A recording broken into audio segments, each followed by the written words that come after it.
Everybody, my name's Robert. I'm with the Hustle Nation. We're all about some financial independence and hopefully helping you get to the point where you're financially independent as well. Not waking up and having to say, oh man, I got to pay this bill, I got to pay that bill. So a lot of great stuff happened in the last week. We're hitting some goals. We're making progress on some of the properties. I've got some that have been sitting for a while, and I bought a piece of property that had three units in a house and then a duplex. We had gotten the duplex done. It's rented and cash flowing. And in the house, there's 2 units that are not livable. There's one that's but we got somebody living in it and cash flowing. Now, here's one of the things that I am doing with the property is I got somebody that wanted to rent a container, okay, a storage building. So I've got a 20-foot shipping container being delivered on Thursday. And that's going to be rented out. And they're also renting a space to park a dump trailer. Okay, so the thing is that we got some extra cash flow coming in. All right. I love any that you only buy one time and that continues to pay you. And that's what a shipping container does. Okay, just the same as a piece of property, rental house. You only have to buy it one time and it continues to put money in your pocket.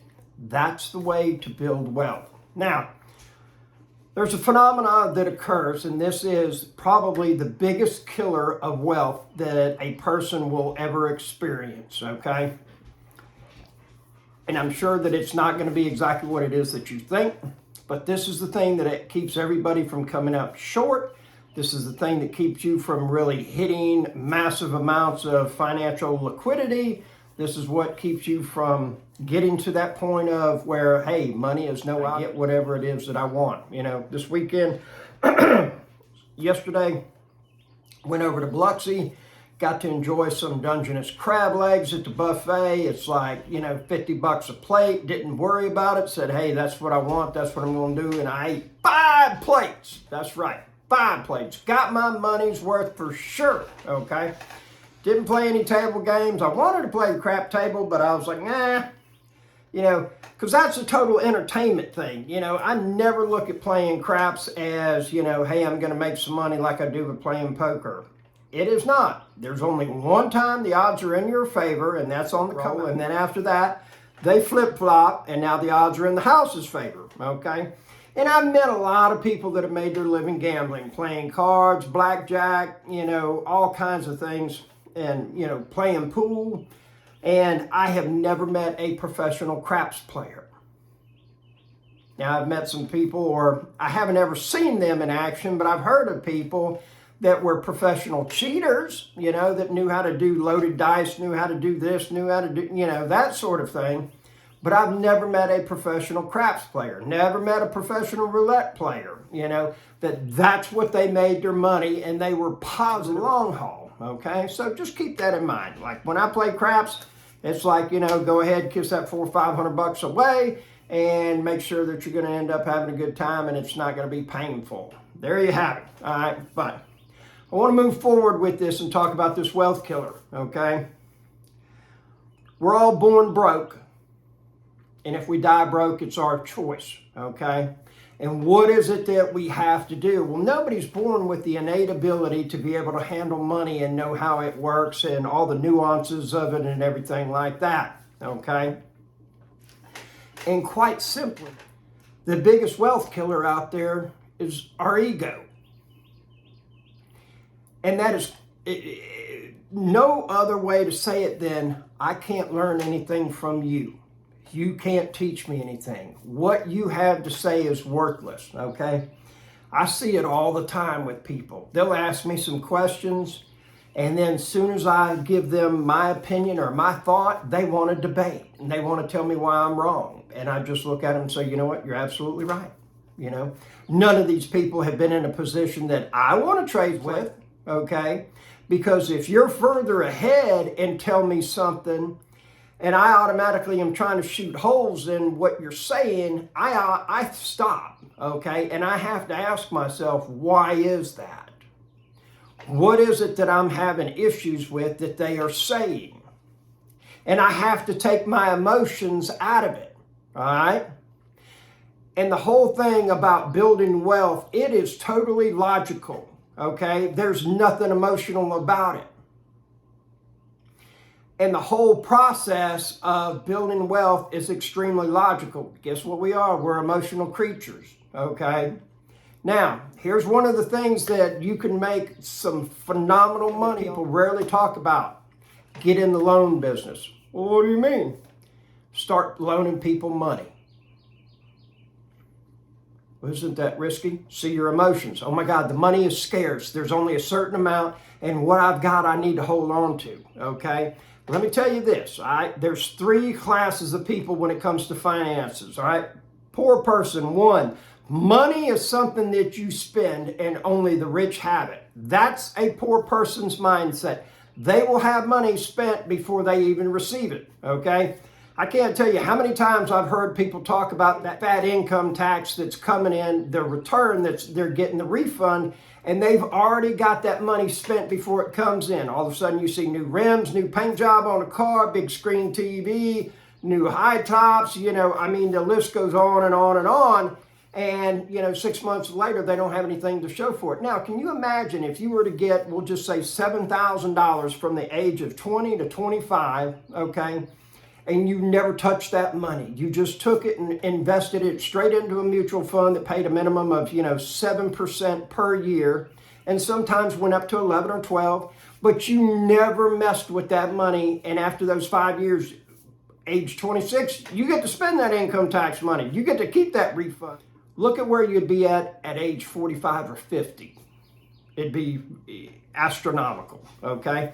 Here's the thing that ends up happening is that you'll see it all the time. You will see people that have a bad spouse, and they will justify their behavior.